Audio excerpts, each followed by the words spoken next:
Hello friends. स्वागत है आपका एक बार फिर से मेरे चैनल पैक्स इंडिका में। और I hope all of you are doing well. I am again back with my evening tea, rather late night tea actually, and I'm going to discuss something about the recent opinion polls. अभी आपने देखा होगा India TV का opinion poll आया है और उन्होंने BJP को जो नंबर दिया है 338 बीजेपी को दिया है और 378 ओवरऑल एनडीए को दिया है। अगर आप लोगों को याद होगा तो दिसंबर जनवरी के टाइम पे भी इनका जो पहले वाला सर्वे आया था उस सर्वे में इन्होंने बीजेपी को 304 शायद सीट दी थी और ओवरऑल एनडीए को 338 दिया था। तो अगर आप देखें तो पिछले एक डेढ़ महीने में, एक महीने में या डेढ़ महीने में ऑलमोस्ट 35 सीट बीजेपी को ज़्यादा दे रहे हैं। अब ये इनका कंजर्वेटिव एस्टिमेट है या फिर इनका ये ओवर कॉन्फिडेंस है या फिर ये बायस रिजल्ट है या फिर अनबायस्ड है, इस पे टिप्पणी करना मेरे ख्याल से सही नहीं होगा। क्योंकि जब इन लोग काम करते हैं या सर्वे करते हैं, ओपिनियन पोल करते हैं, तो बहुत एफर्ट लगता है एक्चुअली इन सब चीज़ों में। अगर आप सिर्फ सोच के देखो, मैंने तो कभी किया नहीं है, पर अगर आप सिर्फ सोच के देखो तो कितना एफर्ट लगता होगा, कितने सारे टेली कॉलर्स होते होंगे, people on on on the ground होते होंगे। उसके बाद डेटा का पूरा पूरा कोऑर्डिनेशन होता होगा, मल्टीपल सेंटर्स बनते होंगे, फिर पैटर्न्स निकाले जाते होंगे। तो अगर आप देखोगे तो इस चीज़ की गुंजाइश बहुत कम है कि इसमें कुछ धांधली हो। हाँ, ये हो सकता है कि उनको एग्जैक्ट नंबर समझ में ना आए। ये हो सकता है कि उनके कुछ नंबर्स गलत हो जाए, क्वाइट पॉसिबल। ऐसा लोग कहते हैं कि 2004 में जब अटल बिहारी वाजपेयी जी हारे थे, उस टाइम पर भी सर्वे सारी जगह पर बीजेपी को आगे दिखा रहा था।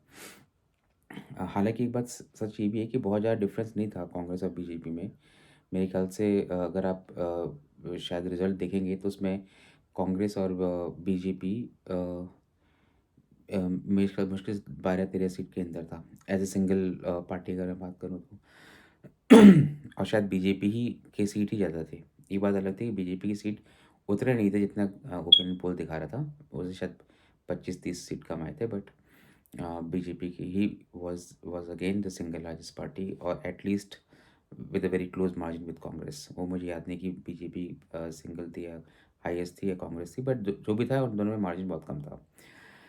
तो ओपिनियन पोल्स के अपने एक कायदे कानून होते हैं, अपने एक तरीके होते हैं जिसके थ्रू ये करते हैं। सो आई एम अज्यूमिंग कि ओपिनियन पोल बायस नहीं है, और वो ज़रूरी नहीं कि इंडिया टीवी का हो या फिर इंडिया टुडे का हो या फिर किसी और इंडिपेंडेंट एजेंसीज़ के हों। मेरे ख्याल जन की बात का भी ओपिनियन पोल आता है। आजकल कई सारे यूट्यूब चैनल्स हैं जहाँ पर लोग अपने अपने ओपिनियन पोल्स निकालते हैं, तो एक ठीक है। बट ओपिनियन पोल से आपको जनरल ट्रेंड तो समझ में आता है, और जनरल ट्रेंड में आपको ये समझ में आता है। सिर्फ ट्रेंड पर समझ नहीं आता है, आपको लाइन कितनी गाढ़ी है, जो ट्रेंड लाइन है वो कितनी गाढ़ी है, ये बात भी समझ में आती है। तो अगर आप सिर्फ ट्रेंड लाइन को ही लेकर चलो तो आपको ये समझ में आएगा कि इलेक्शन जो है वो अभी से इट्स नॉट अबाउट कि जीतेगा कौन, इट्स अबाउट कि बीजेपी की सीट 370 आ रही हैं नहीं आ रही हैं। आप देखो एकदम से सडनली पूरा नैरेटिव चेंज हो गया है। राइट, ये कोई नहीं पूछ रहा है कि कौन जीत रहा है। हालांकि कुछ रिपोर्टर्स हैं जो चाह रहे हैं कि कांग्रेस जीते, कुछ रिपोर्टर्स हैं जो कि चाह रहे हैं कि जो बीजेपी जीते। सो उनके अपने अपने मत होंगे। कई सारे रिपोर्टर्स हैं जिनको मैं देखता हूँ, वो अभी भी कोशिश कर रहे हैं कि उनकी कोशिश ये नहीं कि बीजेपी सीट जीत रही है। सो अगर आप देखोगे तो रिपोर्टर्स भी 2 पार्ट में बँटे हुए हैं। एक जगह बोलते हैं कि नहीं बीजेपी सीट 370 कैसे आ रही है, और दूसरे वाले बंदे बोल रहे हैं नहीं कांग्रेस क्या बीजेपी को जीतने से रोक सकती है। तो अगर आप तब भी देखोगे, अगर आप नेट भी लोगे तो अब भी आपको ये समझ नहीं, हर जगह दोनों साइड बीजेपी है। एक जगह बीजेपी 370 जा रही है, नहीं जा रही है, और दूसरी जगह पे ये हो रहा है कि क्या कांग्रेस बीजेपी को मेजॉरिटी मार्क्स से रोक पा रही है, नहीं रोक पा रही है। तो ये कहीं पे भी नहीं हो रहा है कि BJP is going to do very badly. तो दोनों साइड से आपको ये मोटा-मोटा सेंटिमेंट्स मिलेगा कि BJP is not doing badly and BJP is going to most likely win handsomely. अब वो हैंडसमली कैसा होता है, वो कई सारे फैक्टर पर डिपेंड करता है। इनफैक्ट जब मैंने ये ओपिनियन पोल देखा 2024 का इंडिया टीवी का, तो मैंने लास्ट ईयर को भी ओपिनियन पोल पोल देखा कि लास्ट ईयर नहीं, सॉरी, लास्ट इलेक्शन का भी ओपिनियन पोल देखा। 2019 में किया था। तो मेरे ख्याल से 2019 में उनका 2 ओपिनियन पोल्स आए थे बैक टू बैक। जैसे अभी आए बैक टू बैक 1 डेढ़ महीने के अंदर, वैसे उस टाइम पर भी बैक टू बैक आए थे। और एक जगह पे उन्होंने बीजेपी को और इनफैक्ट एनडीए को टोटल सीट दिया था 245। So NDA was short of majority और बीजेपी को उन्होंने सीट दिया 221। उसके बाद जब उनका डेढ़ महीने बाद जब उनका दूसरा उन्होंने सर्वे निकाला था, उस टाइम पर उन्होंने सडनली सीट को रिवाइज़ किया था और बीजेपी को दिया था उन्होंने अराउंड 259 समथिंग और एनडीए को मेजॉरिटी दिखा दी थी, 282 समथिंग दिखाया था उन्होंने। वो मैं लिंक्स आपको इसमें डाल दूँगा अपने डिस्क्रिप्शन में, आप एक बार देख लीजिएगा। उसमें सौरभ जो रिपोर्टर हैं, वो काफ़ी अजीब से लगेंगे आपको। काफ़ी यंग दिख रहे हैं उसमें। हालाँकि अभी भी यंग दिखते हैं बट उस टाइम थोड़े-से और दुबले थे। तो एनीवे तो उस ओपिनियन पोल का तो जब मैं एक्चुअली ओपिनियन पोल दोनों देखा तो मुझे एक ट्रेंड समझ में आ रहा था कि दिसंबर-जनवरी में जितना ओपिनियन पोल होता है, फरवरी में उतना बढ़ जाता है। ये दोनों बार इलेक्शन में हुआ है और आई एम श्योर कि अगर मैं ती 2014 का देखूँ उस टाइम पर भी ऐसे ही रहा होगा। तो जैसे-जैसे इलेक्शन पास आता है, बीजेपी अपना मोमेंटम पिक करती रहती है। एक तो यार बीजेपी मेहनत बहुत करती है। आप इस बात को द क्रेडिट बहुत क्रेडिट बीजेपी से आप समर्थन करो या नहीं करो वो एक अलग बात है, लेकिन बीजेपी गज़ब का मेहनत करती है, गज़ब का। उनके मैं एक आर्टिकल पढ़ रहा था, उस आर्टिकल में लिखा हुआ था कि अटल बिहारी वाजपेयी भी बहुत पॉपुलर थे और कार्टर में एंथुसियाज़्म भी था और उनको लोग पसंद भी करते थे, वोट भी दे सकते थे। लेकिन जो कार्टर को जो मेंटेन करने वाली बात होती है ना, वो सबको जो मोबिलाइज़ करना होता है, वो शायद अटल बिहारी वाजपेयी उसमें उतने स्ट्रॉन्ग नहीं थे, जहाँ तक मुझे लगता है। और इनफैक्ट आर्टिकल में भी ऐसे ही कुछ लिखा हुआ था कि इतने स्ट्रॉन्ग नहीं थे। और नरेंद्र मोदी हर दिन, हर समय एक तो बंदा खुद बहुत मेहनत करता है, मतलब 15 घंटे, 14-15 घंटे मेहनत करना यार आसान काम नहीं होता है। फॉरगेट अबाउट उनकी एज क्या है, मैं बोल रहा हूँ यंग लोगों के लिए भी जो कि 20-22 साल के होंगे, उनके लिए बहुत डिफ़िकल्ट होता है। मतलब until unless you are not motivated from inside, you are not committed, you can't do that kind of hard work नहीं कर सकते आप। उसके लिए आपको कंटिन्यूअसली मोटिवेशन आपके एनर्जी को हाई लेवल पे लेके जाना पड़ता है। और मोदी तो you know that Modi is one of the biggest showman the world has right now. मतलब बहुत बड़ा शोमैन है वो। वो एक एक होता है ना, क्या बोलते हैं उसको, लक फैक्टर जिसको आप बोलते हैं, how do you increase your luck factor? You increase your luck factor by doing a lot of hard work and then promoting that hard work also. तो उससे आपका क्या लक फैक्टर बढ़ता जाता है। तो मोदी एक्चुअली हार्ड वर्क भी बहुत करते हैं और उस चीज़ को दिखाते ही बहुत ज़्यादा हैं। तो ये उनका स्टाइल ऑफ वर्किंग है और इस कारण से वो खुद भी नहीं थकते हैं और खुद भी कंटिन्यूअसली मोटिवेटेड रहते हैं और साथ ही साथ वो सबको भी एंथुसियास्टिक बना के रखते हैं कि उनके पूरे कैडर जो है वो साल भर चर्चा करे। आप इस बार देखना बीजेपी जो 370 का जो लक्ष्य लेकर रखी है, वो देखिए आसान तो है नहीं, क्योंकि बहुत सारी जगह पर बीजेपी ऑलरेडी मैक्स आउट कर चुकी है। बट मेरे ख्याल से अगर अगर आप मुझसे पूछोगे तो डिपेंड कहाँ पे करेगा, कौन से 2-3 स्टेट्स हैं जो कि डिसाइड करेंगे बीजेपी जीतती है नहीं जीतती है, 370 के पास पहुँचती है नहीं पहुँचती है। और मेरा जो मानना है, मैं आपको 2 चीज़ें बताता हूँ। एक तो अ, आपको इस बार का रिज़ल्ट थोड़ा चौंकाएँगे, 2-3 स्टेट्स के। अगर आप मैं आपको बताऊँ 2014 में जो यूपी हुआ था, 2024 में वो तमिलनाडु होने वाला है। मेरे ख्याल से इंडिया टीवी ने तमिलनाडु में बीजेपी शायद 4 या 5 सीट दी हुई है। बट मुझे लगता है 4-5 सीट नहीं, बीजेपी यहाँ पर बहुत सीट जीतने वाली है। Double digit higher double digit BJP करने वाली है एक्चुअली यहाँ पर। 39 टोटल सीट्स हैं। तो बीजेपी यहाँ पर मेरा जो अनुमान रहेगा कि 18 से 20 सीट तो बीजेपी यहाँ पर लेगी ही लेगी और ये देखिए मुश्किल नहीं है ये। यहाँ पर बीजेपी के पास लीडर है, अन्नामलाई लीडर है।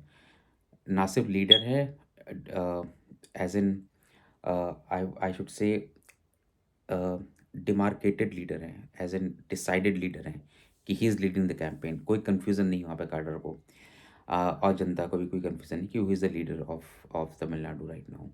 तो ये एक बहुत ही अच्छी क्लैरिटी दे रखी है बीजेपी ने। और दूसरा फैक्टर ये है कि वो बंदा ही बहुत मेहनत कर रहा है और उनका क्रेडिबिलिटी बहुत स्ट्रांग है। यू नो आईपीएस ऑफिसर हैं, आईआईएम लखनऊ के हैं और उन्होंने काफ़ी अच्छे काम किए हैं, उनको सिंघम का टाइटल भी मिला हुआ है। अगर आप देखोगे तमिलनाडु में टिपिकली जैसे फ़िल्म स्टार्स का बहुत दबदबा रहता है ना, एक उनका क्रेज़ होता है फ़िल्म स्टार्स का। जयललिता जी थीं और ये करुणानिधि और जयललिता, इन इसके पहले शायद एमजीआर थे। ये सब फ़िल्म इंडस्ट्री से आए हुए थे, तो इनका एक क्रेज़ अलग टाइप का था। और वैसे ही अगर आप देखोगे पिछले, अगर आप तमिलनाडु का जो मीडिया को फ़ॉलो कर रहे होगे, तो अन्नामलाई को वो नॉर्मल तरीके से नहीं दिखाते हैं। अन्नामलाई को दिखाएँगे तो एक वाइड स्क्रीन में दिखाएँगे, एक लॉन्ग शॉट लेके दिखाते हैं। तो ऐज़ इफ कि उस उनका पूरा का पूरा आप उनको एज़ अ हीरो की तरह दिखाते हो। और ये मुझे लगता है ये किसी ने किया नहीं है, ये ऑर्गेनिकली हुआ है। तो उसी कारण से क्या हुआ कि अन्नामलाई जो है वो बहुत ही उनका चार्म और उनका क्रेज़ बहुत ज़्यादा बढ़ गया है। वही मैं बोल रहा, एक तो क्रेडिबिलिटी बहुत स्ट्रॉन्ग है बंदे की। दूसरा बंदा मेरे ख़्याल से बोलता अच्छा है, थोड़ा वेट कम कर लें तो और अच्छे लगेंगे। But otherwise anyway no personal comment. Wait तो मुझे भी कम करना है, बट एनीवे अ अन्नामलाई लेकिन वो और अच्छे लग सकते हैं because he has got that aura, उनका एक पास एक चार्म है। और he looks very dashing by the way. उनका जो यंग अगर आप रूप देखोगे, young as in older version अगर आप देखोगे, जिस टाइम पे he was IPS officer, lean and thin body थी उनकी और स्ट्रॉन्ग जॉज़, तो एक बहुत अच्छे दिखाई पड़ते थे। अभी उनको थोड़ा-सा अभी तो उन्होंने वेट पुट ऑन कर लिया है, but otherwise in terms of hard work, वो हार्ड वर्क में और प्लस उनको सेंट्रल लीडरशिप का पूरा सहयोग है। अच्छा, दूसरी बात आप एक चीज़ भी देखना कि आज की डेट में वहाँ पर डीएमके और एआईएडीएमके नहीं रह गई है। डीएमके एंड बीजेपी हो गई है।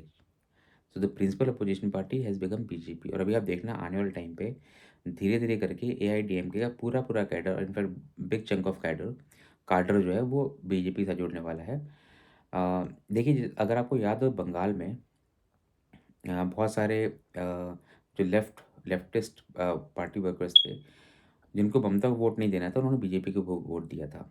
ऐसा ही जनरल कंसेंसस है कि हम बीजेपी को लेफ्ट वालों से वोट मिला था क्योंकि ममता को आउट करना था। बट तो आप सोचो, जबकि बीजेपी और लेफ्ट बिल्कुल ही अपोज़िट है, एक-दूसरे को पसंद नहीं करते हैं। उसके बाद भी लोकल सिचुएशन ऐसी हुई थी कि ममता को हटाने के लिए बीजेपी को वोट दे दिया। वैसे ही मैं आपको बता रहा हूँ, लेकिन तमिलनाडु में उससे ज़्यादा फ़ेवरेबल है। तो अगर आप देखोगे 2 इनफैक्ट बड़े ही इम्पोर्टेंट मूवमेंट्स हुए थे। एक तो बंगाल में बीजेपी का 18 सीट जीतना अनइमेजिनेबल था वो। किसी ने इमेजिन नहीं किया था कि बीजेपी इतनी सीट जीतेगी वहाँ पर। जिसके पार्टी के पास 2 या 3 सीट होती थी, सडनली 18 सीट जीत जाना। वो भी ऐसा नहीं कि वहाँ पे कोई लोग कमज़ोर हो रहे हैं। वहाँ ममता बनर्जी ऑलरेडी स्ट्रॉन्ग है, अभी भी बहुत स्ट्रॉन्ग है। तो वहाँ पे बीजेपी जो 18 सीट जीती थी प्लस यूपी, 10 सीट से आप सीधे 72 सीट पे पहुँचते हो, 71 सीट पे पहुँचते हो। मतलब यार ये अलग ही लेवल का जंप है। ठीक है? जहाँ पे आपके पास पहले कुछ 17-18% 14-15% वोट होता है, सडनली आपका वोट परसेंटेज ऑलमोस्ट 50 टच करने लगता है, तो आप समझ लो कि या 40 के आस-पास पहुँच जाता है, तो it's a big jump, more than triple jump actually कह सकते हो। तो वैसे ही मैं आपको बता रहा हूँ तमिलनाडु तो ये इम्पॉसिबल नहीं है। मतलब जो लोग बोलते हैं ना कि तमिलनाडु में तो बीजेपी का प्रेज़ेंस नहीं है, बीजेपी कैसे 15 अगर जैसे मैं आपसे बोल रहा हूँ 15-18 सीट जीत सकती है बीजेपी, तो आपको लगेगा ना कि ऐसा पॉसिबल कैसे है? आप देखना, क्योंकि पॉसिबिलिटी है। और जब भी और मैं एक्चुअली कंपैरिज़न ये कर रहा हूँ कि जब ममता बनर्जी, टीएमसी, लेफ्ट और बीजेपी तीनों आपस में एक-दूसरे को पसंद नहीं करते थे। उसके बाद भी लेफ्ट ने बीजेपी को वोट दिया। तो वैसे ही आप ये मान के चलो एआईएडीएमके का जो काडर है, वो तो वैसे ही बीजेपी से उनकी कोई लड़ाई नहीं है। ठीक है? उनके बाद ये पता है कि एआईएडीएमके और बीजेपी का गठबंधन था, वो टूट गया बिकॉज़ बीजेपी वहाँ पे अपना काम करना चाहती है। तो एआईएडीएमके डेफ़िनेटली आप ये मान और प्लस जयललिता और नरेंद्र मोदी का भी रिलेशन अच्छी थे। इनफैक्ट 2014-13 में जब या 12 में जब मोदी ने अपना गुजरात वाइब्रेंट गुजरात किया था, तो जयललिता ने अपने 2 मिनिस्टर्स को भेजे थे। उस टाइम पे कई लोग मोदी का बॉयकॉट किए थे एज़ एन अपोज़िशन वाले पार्टी वाले लोग। उन्होंने नहीं भेजा था, लेकिन जयललिता ने 2 अपने मिनिस्टर्स को भेजे थे। तो उनके रिलेशन भी अच्छे हैं, तो एआईएडीएमके को बीजेपी से कोई परहेज़ नहीं है और उनके पास भी ऐसा कोई स्ट्रॉन्ग मास लीडर नहीं है। हो सकता है कि आपको अ, जो असेंबली इलेक्शन हो सकता है वहाँ पर एआईएडीएमके का एज हो। बट सर्टेनली आप ये मान के चलना कि सेंट्रल पार्टी के नेशनल इलेक्शन में एआईएडीएमके का कोई भी एज नहीं होगा और एआईएडीएमके मेजॉरिटी ऑफ द कार्डर जो होंगे या बिग चंक ऑफ द कार्डर होंगे, वो बीजेपी को वोट करेंगे। तो बीजेपी का अपना ही वोट बेस बढ़ रहा है, प्लस एआईएडीएमके के लोग बीजेपी को ज्वाइन करेंगे और उनके लिए ज्वाइन करना बड़ा आसान है, बहुत ही ईज़ी डिसीज़न है उनके लिए। उनको सिर्फ कन्विंस करना है बीजेपी को कि आप मुझे वोट दीजिए, मतलब उनको अपने आप को एक अल्टरनेटिव दिखाना है, जो कि बीजेपी ने ऑलरेडी दिखा दिया है। मेरे ख्याल से हमें मीडिया कवरेज देखोगे अगर आप, तो बीजेपी का अच्छा खासा मीडिया कवरेज है। तो वो उस पॉइंट पे मुझे लगता है कि बीजेपी अगर वहाँ पे 15-20 सीट भी लेके आ जाती है तो कोई बड़ी बात नहीं है, राइट? तो ये एक बहुत बड़ा बीजेपी को वहाँ पे प्लस पॉइंट मिलने वाला है। मेरा मुझे लगता है कि ऐसा ही होने वाला है। तो अ, बंगाल, यूपी, अ, तमिलनाडु, ये बीजेपी के पास, इनको अगर आप ऐड करोगे तो ऑलमोस्ट 161 सीट्स होती हैं। 39, 42 और 80, 161 सीट्स होती हैं। और अगर मैं एक रफ कैलकुलेशन करूँ, तो बीजेपी पिछली बार 450 सीट, 435 या 440 के आसपास बीजेपी सीट लड़ी थी। बीजेपी की बात कर रहा हूँ, एनडीए नहीं। बीजेपी ने लड़ी थी। तो इस बार बीजेपी, आप ये मान के चलो, बीजेपी कोशिश यही करी कि मेजॉरिटी सीट पे बीजेपी लड़े, तो बीजेपी इस बार 480 490 सीट पे लड़ने वाली है। तो उसको, बीजेपी को तकरीबन 77% का स्ट्राइक रेट चाहिए होगा 370 सीट जीतने के लिए। तो अगर आप देखोगे, तमिलनाडु, उत्तर प्रदेश और बंगाल मिला के 161 सीट्स होती हैं और इसका 77% होगा, तकरीबन तकरीबन 123 124 के आसपास होगा। और बीजेपी को यहाँ से इतनी सीट्स मिलेंगी, एक दो कम हो सकती है, इनफैक्ट मेरे ख्याल से एक दो भी कम नहीं होंगी बीजेपी की, क्योंकि बीजेपी बंगाल में भी सीट बढ़ाने वाली है इस बार अपना। देखिए, मोमेंटम एक्चुअली बीजेपी के साथ बढ़ गया है। अंटे अब ममता में अभी सीए फिर आएगा तो फिर एक सेंटिमेंट्स आएंगे अलग टाइप के। और ये संदेश खाली वाला जो एपिसोड हुआ है उससे ममता बनर्जी को धक्का लगा ही हुआ है। और प्लस वहाँ पर अब बंगाल में सिर्फ एक ही चीज़ नेगेटिव है बीजेपी के साथ, कि बीजेपी ने ममता के टक्कर का कोई लीडर खड़ा नहीं कर पाई है। सेम चीज़ उन्होंने दिल्ली में किया था, वही सेम चीज़ प्रॉब्लम बंगाल में भी है। अगर बंगाल में अन्नामलई जैसा कोई लीडर खड़ा कर देती है बीजेपी, तो आप ये मान के चलो कि इस बार बीजेपी को 30 सीट जीतने में कोई भी दिक्कत नहीं थी। इसीलिए आप देखो कि बीजेपी ने वहाँ पे अमित शाह और मोदी की ही लीडरशिप है, एक तरीके से देखा जाए तो वहाँ पर। तो बीजेपी की जो लीडरशिप है और बीजेपी का जो अभी जो ममता बनर्जी ने जो उनको बीजेपी को यू नो प्लेट में रख के जो मुद्दे दे दिए हैं, उसके कारण से मुझे लगता है बीजेपी इस बार 18 नहीं, बीजेपी 25 सीट जीतने वाली है कम से कम वहाँ से। तो आप ये देखना, उत्तर प्रदेश, बंगाल और एंड तमिलनाडु, ये मिला के बीजेपी का जो स्ट्राइक रेट है 161 का, 116 टोटल सीट्स, उसमें बीजेपी को एटलीस्ट 125 सीट चाहिए होंगी रफली, वो बीजेपी अचीव कर लेगी यहाँ पर। तो सो तमिलनाडु, बीजेपी, तमिलनाडु, बंगाल, जो कहते हैं ना 5-6 स्टेट बीजेपी के लिए डिफिकल्ट हैं, उनमें से मेरे ख्याल तमिलनाडु बंगाल डिफिकल्ट नहीं है बीजेपी के लिए इस बार। बीजेपी यहाँ से निकाल लेगी। नॉर्थ ईस्ट में 25 सीटें हैं, वहाँ भी कोई इशू नहीं आएगा। मुझे लगता है जो इशू है, जो सबसे बड़ा इशू है ना, वो इशू कहाँ से आएगा? वो इशू आएगा आपका, अभी 3 डार्क स्पॉट्स हैं, 3 स्टेट्स को मुझे लगता है डार्क स्पॉट्स हैं। एक है आंध्र प्रदेश, वहाँ पे कुछ भी समझ नहीं आ रहा है कि क्या होने वाला है। काफ़ी ब्लैंक एरिया है, dark spot like I said. वो समझ नहीं आ रहा है कि यहाँ पे, वहाँ पे जनता किस करोड़ या जनता क्या मूड में बना के बैठी है। और दूसरी बात ये भी कि वहाँ पे अभी अलायंस भी नहीं हो पाया बीजेपी का। अब बीजेपी के साथ बड़ा डिलेमा है, वाईएसआर के साथ जाएँ कि टीडीपी के साथ जाएँ। और दोनों ही बीजेपी को साथ में लेके आना चाहते हैं। एक कांग्रेस तो मुझे नहीं लगता वहाँ पे कोई स्ट्रांग है, और वाईएसआर और टीडीपी ही स्ट्रांग है। BJP can win some, can participate alliance with somebody और कुछ सीट जीत सकती है। देखिए, अगर बीजेपी टीडीपी के साथ आएगी तो टीडीपी स्वीप कर जाएगी इलेक्शन, इसमें कोई शक नहीं है। और अगर बीजेपी वाईएसआर के साथ आती है तो वाईएसआर इलेक्शन स्वीप कर जाएगी, ऑल्दो वाईएसआर के भी फॉर्चून थोड़े कम हो गए हैं, बट स्टिल अगर बीजेपी आ गई तो वाईएसआर भी स्वीप कर जाएगी। तो ये बात दोनों को ही पता है। अब यहाँ पे मुझे लगता है सीट शेयरिंग की बात होगी कि दोनों वहाँ पे स्ट्रांग है, प्लस बीजेपी है नहीं वहाँ पर, तो बीजेपी के साथ कितना निगोशिएट करेंगे वो सीट शेयरिंग के लिए, तो मुझे लगता है वो एक चैलेंज होगा। जो ज़्यादा सीट देगा वो उसके साथ चले जाएंगे वो।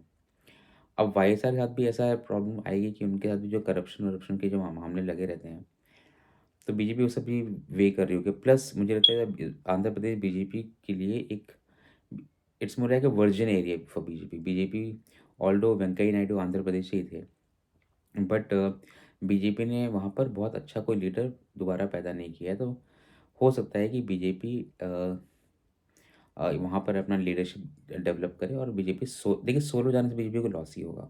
तो बीजेपी वो काम नहीं करेगी मुझे लगता है। किसी न किसी के साथ गठबंधन करेगी at some point in time. But हाँ, आंध्र प्रदेश और दूसरा एक डिफ़िकल्ट एरिया डार्क स्पॉट है, दैट इज़ पंजाब। पंजाब में बीजेपी कोई लीडरशिप प्रोड्यूस नहीं कर पाई है और वहाँ पे सेंट्रल लीडरशिप भी बहुत ज़्यादा काम पे नहीं आ रही है। तो मुझे लगता है और प्लस अगर आप देखो बीजेपी ने बहुत मेहनत भी नहीं की है पंजाब के लिए। मेघालय बिल्कुल छोड़ दिया। पंजाब में और आंध्र प्रदेश 2 जगह बीजेपी ने कंप्लीटली छोड़ रखा है।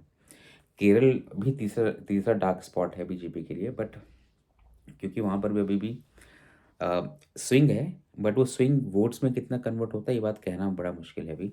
या बहुत ही कुछ साइज़ेबल अमाउंट का वोट बीजेपी को मिलता है वहाँ पे which converts into seats and large number of seats, ये चीज़ इसकी पॉसिबिलिटी थोड़ी-सी कम लगती है। सो बीजेपी का 370 will depend on Andhra Pradesh, Punjab and Kerala. इन तीनों राज्यों के अलावा कहीं पर डिपेंड नहीं करेगा और बीजेपी को इनमें से कम इन तीनों राज्यों में अगर ऐड करेंगे तो 20, 13 और 25 अ, ये आपको हो जाए 56 सीट्स होती हैं, 58 सीट्स। तो 58 सीट्स में बीजेपी को कम से कम यू नो वैसे तो 35-38 सीट होती है, लेकिन अगर मैं बात करूँ कि राजस्थान, गुजरात, मध्य प्रदेश इन सब में बीजेपी मैक्स आउट कर रही है, तो यहाँ से बीजेपी को कम से कम 15 सीट जीतनी पड़ेंगी, केरला, पंजाब और आंध्र प्रदेश से। अगर ये बीजेपी यहाँ से 15 सीट जीत जाती है, आप ये मान के चलो कि बीजेपी 355 के आसपास ऑलरेडी है। ये जो 15 सीट्स हैं, पंजाब, केरला और बिहार और पंजाब, केरला और आंध्र प्रदेश, इन 3 में से बीजेपी को 15 सीट और जीतनी है। तो बीजेपी अगर इन इन तीन जगह पे 15 से ऊपर जाती है, तो आप मान के चलो कि chances are very very high कि BJP will reach to its target of 370। और इसकी चीज़ की पॉसिबिलिटी है कि अब जैसे तमिलनाडु में आपने आपको पता ही होगा कि मैं कॉन्फिडेंट क्यों हूँ तमिलनाडु के लिए। मैं आपको इस बात के लिए बताता हूँ कि अ, देखिए तमिलनाडु में पेरिया डोमिनेटिंग पॉलिटिक्स हुई है अभी तक, राइट? और पेरियर के बारे में आप लोग जानते ही होंगे, जान गए होंगे, बहुत सारे न्यूज़ वगैरह उनके बारे में आती रहती है। बट हाँ, आपको इतना तो मैं ब्रॉडली बता देता हूँ कि he was an anti caste, anti brahmanical structure को एंटी ब्राह्मणिकल थ्योरी को सोसाइटी को पसंद करते थे, wanted to create that kind of society. और बट हाँ, उनके साथ दिक्कत 2-3 चीज़ का बड़ी कंट्रो और बाय द वे उनका बहुत बड़ा इन्फ्लुएंस रहा है तमिलनाडु में। तमिलनाडु पॉलिटिक्स में बहुत ज़्यादा इन्फ्लुएंस रहा है। अगर आप देखो तो पूरा द्रविडियन मूवमेंट उनका ही खड़ा किया हुआ है। तो उसके बाद से लेकर 67 ऑनवर्ड्स डीएमके या एआईडीएमके, डीएमके या एआईडीएमके यही लोग सत्ता करते आ रहे हैं आज तक, इवन 2024 तक। तो आप समझ लो कितना, मतलब 33 और प्लस 24, 57 ईयर्स की उनकी, उन्होंने एक ऐसा थ्योरी दिया जिससे 57 साल तक लोगों ने राज किया है यहाँ पर उनकी थ्योरी ने।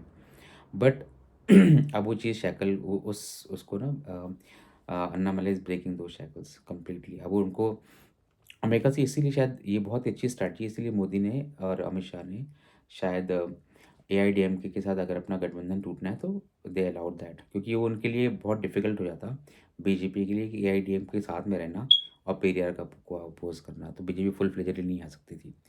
तो इसलिए it is not about Annamalai ने कन्विंस कर दिया बीजेपी को, ऐसा नहीं है। इट्स बेसिकली बीजेपी ने सोच के रखा था कि मुझे पेरियार को ख़त्म करना है। मतलब मुझे अपना अल्टरनेटिव एक थ्योरी देनी है। तो उसके लिए जो कि which will be against Periyar's theory, तो ऑफ कोर्स वहाँ पे कॉन्फ्लिक्ट होता है एआईडीएमके को, वो उस टाइम पे नहीं टूटता, बाद में टूट जाता। तो मेरे ख्याल से अन्नामलाई ने बोला कि अभी तोड़ दो, बेटर है। बाकी तो मैं अ, अपनी मैं I am anyway meeting people. तो इस चक्कर में बीजेपी ने तोड़ दिया। और आप देखना अब जो यहाँ पर बीजेपी एस्टैब्लिश करने जा रही है, ये अगले 50 साल तक रूल करने वाला है। Tamil Nadu is one of the, कह सकते हो, जहाँ पे हाईएस्ट नंबर ऑफ टेम्पल्स हैं इन इंडिया। और temples are in their own original pristine format में है, बिकॉज मुगल्स या जो फॉरेन इन्वेडर्स थे वो वहाँ तक नहीं पहुँच पाए थे कि वो ब्रेक कर सकें। और नीचे से साउथ ईस्ट एशिया या फिर साउथ एशिया के या साउथ ऑफ एशिया के साइड, साउथ ऑफ इंडिया के साइड से जो ऐसा कोई रूलर या इन्वेडर नहीं था जो कि आके वहाँ पे आक्रमण करता। तो इस कारण से वहाँ के जो टेम्पल्स हैं वो सारे टेम्पल्स ऑलमोस्ट अपने उसी फॉर्मेट में हैं, उसी फॉर्म में है जिस फॉर्म में थी बनाई गई थी। तो Tamil Nadu anyways is a very very religious state. और एक आपने टर्म सुना होगा टैम ब्रैम का, तमिलनाडु ब्राह्मण्स अपने आप को नहीं, in fact they are very superior in terms of, as in I'm not saying कि they are very superior in terms of because of their caste.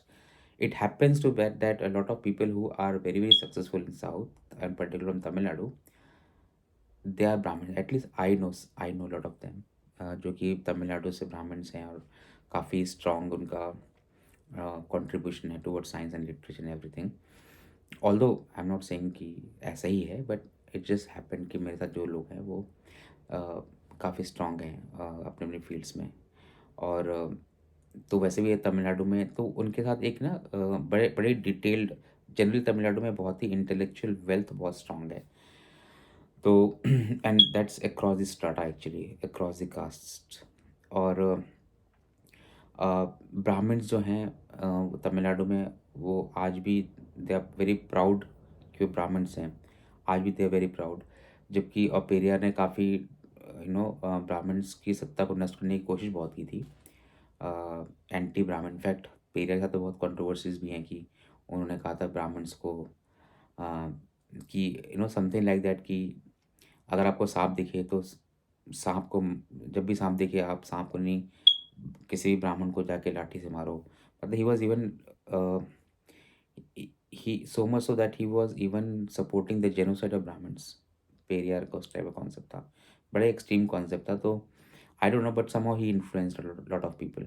तो डीएमके में हुआ है, बट मेरे ख्याल से अभी जैसे बीजेपी ने, अगर आप देखोगे तो जनरली कास्ट का जो डिवीज़न है जिसको बीजेपी ब्रेक कर रही है, they want to have unified Hindu umbrella where there are no castes and all, उस टाइप के बीजेपी का अप्रोच हो रहा है हर जगह पर।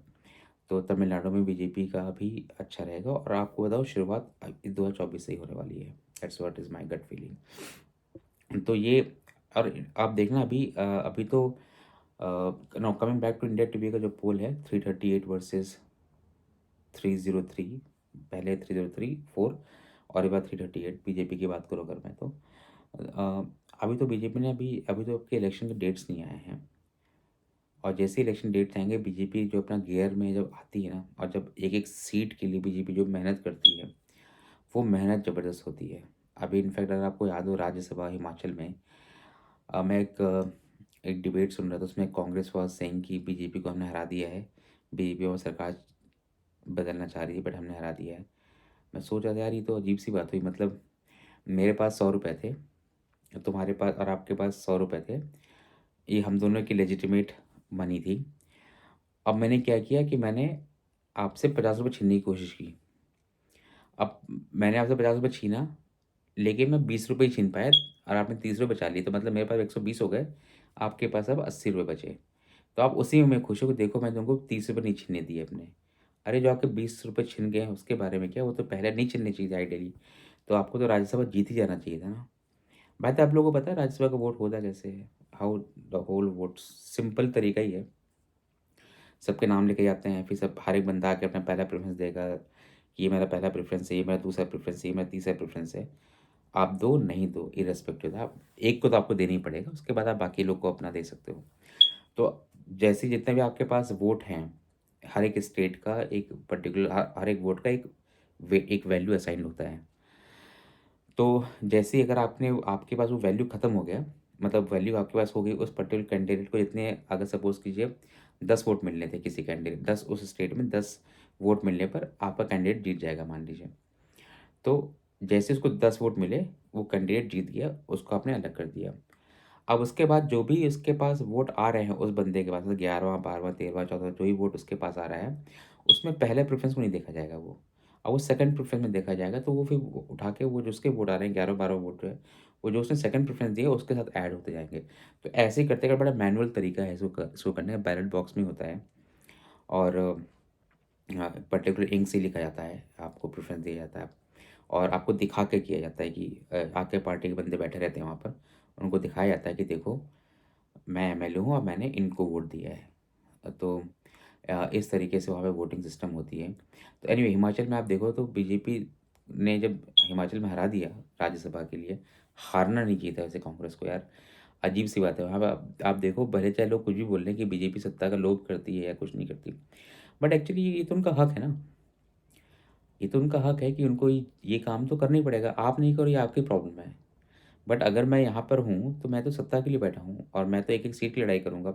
मेरे ख्याल से आपने शायद इसके पहले कभी नहीं सुना होगा, 2014 के पहले, मतलब बीजेपी के आने के पहले, कि राज्यसभा के चुनाव में भी कोई इंटरेस्ट होता है। वो इंटरेस्ट बीजेपी लेकर आई है।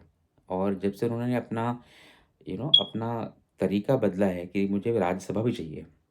तो आप देखो, एक-एक सीट के लिए, जिसको बोलते हैं ना, मोदी और शाह का जो एफर्ट है, वो एफर्ट उन लोग जो लगाते हैं ना, वो अमेज़िंग है। आप उसको गलत तो नहीं बोल सकते हो एटलीस्ट। और वो मुझे नहीं लगता है कि वो इल्लीगल है या अनएथिकल भी है, दोनों ही चीज़ें नहीं है। अगर अनएथिकल होता तब भी कॉन्स्टिट्यूशन में लिखा गया होता, और इल्लीगल तो सर्टेनली नहीं है। और अनएथिकल क्यों होगा? भई आपने सीट किए हैं, और जनता के मैंडेट की बात कर रहे हो, तो जनता ही तो वोट कर रही है। एमएलए वोट ही तो कर रहे हैं, तो एमएलए तो जनता को रिप्रेज़ेंट कर रहे हैं। तो जनता का वोट, अब ये जब इसमें आपका वो नहीं लगता है, क्या बोलते हैं उसको, व्हिप्स जब अलाउड नहीं होती हैं, तो इसका मतलब ये तो यही हुआ ना कि आप चाहते हो कि पूरा एमएलए जो चाहते हैं कि बीजेपी का, सॉरी, कि किसी पर्टिकुलर कैंडिडेट को मैं पहुँचाऊँ जो मेरे हिसाब से is worthy of Rajya Sabha. Party का व्हिप लगता है, तो ज़रूरी नहीं कि मेरे पार्टी में जो कैंडिडेट खड़ा किया गया, मैं उन्हीं को ही अ, वोट दूँगा। ऐसा कोई गारंटी, ऐसा कोई रिक्वायरमेंट नहीं है। कॉन्स्टिट्यूशन कोई रिक्वायरमेंट नहीं, तो फिर मैं दे सकता हूँ। तो बीजेपी के पास वो स्कोप था, और बीजेपी ने उस स्कोप को एक्सप्लॉइट किया। इट्स जस्ट दैट कि आप बेवकूफ़ बन जाते हो, इसलिए आप फिर ईज़ी तरीका ये है ना कि आप अपने ऊपर ब्लेम तो लोगे नहीं, आप you start blaming other people. So anyway, तो ये कुछ रिसेंट डेवलपमेंट्स हुए हैं। और मुझे लगता है कि जैसे मैं आपसे पहले भी कहा, अभी तो बीजेपी अपना मोमेंटम गेन कर रही है। और जैसे जो 338 का नंबर करंट इंडिया टीवी का है, ये मेरे ख्याल से अगले 1 डेढ़ 2 महीने के अंदर, 1 डेढ़ महीने में ही आप देखना, अप्रैल में जो आएगा इनका, आने आएगा ही आएगा मोस्ट लाइकली। आप उसमें देखना कि उसमें ये और बढ़ेगा। और एनडीए का 400 खैर मुझे नहीं पता, लेकिन बीजेपी को अगर 370 जीतना है, and BJP is very close actually, but उनको कम से कम 15 से 20 सीट केरला, पंजाब और आंध्र से जीतना पड़ेगा। That is what is my guess. Otherwise BJP will be around 350 के आसपास। But that's my prediction. But मेरा सेकंड थॉट मेरे मन में ये भी आता है यार, कि मोदी लोग जो बोलते हैं वो तो करते ही हैं। मुझे याद है 2019 का जब इलेक्शन हुआ था, और जब मोदी और अमित शाह ने आकर पूरा ब्रीफिंग किया था प्रेस को, तो उस टाइम पे उन्होंने बोल दिया था कि हम 3 सीट जीत रहे हैं। अब मुझे ये लग रहा था कि यार, ये बंदा बोल क्या सकता है, मतलब it's too too over confident, looks like too much over confidence. या तो आप इसको ऐसे देख सकते हो, या तो आप समझ सकते हो कि भाई, they are very very sharp people, they know, they can see what we can't see. तो मुझे लगता है कि शायद अभी तक तो ऐसे ही हो रहा है कि they can see what we can't see, and most of us can't see. बहुत सारे रिपोर्टर्स नहीं देख पाते हैं इस चीज़ को। ये पता है कि हम अब मोदी पे बिलीव करना शुरू कर दिए, मतलब मोदी को हम मानना शुरू कर दिए हैं, मेजॉरिटी ऑफ लोग, कि हाँ भाई, मोदी बोला 370 तो 370 होगा। Whether you like Modi, don't like Modi, but हाँ, लोग मोदी की बात पे भरोसा करने लगे हैं अब, कि बंदा बोल रहा है तो बंदा कर देगा, मतलब पर्टिकुलर इलेक्शन मामले में तो डेफिनेटली कर देगा। तो 370 बीजेपी का जब मोदी ने बोल दिया, तो अब, हालाँकि उन्होंने एक चीज़ को डल भी बना दिया है इलेक्शन को, कि जनरली लोग प्रेडिक्शन करते थे ना, कितनी सीट आ रही है, कितनी सीट आ रही है, कितनी सीट आ रही हैं।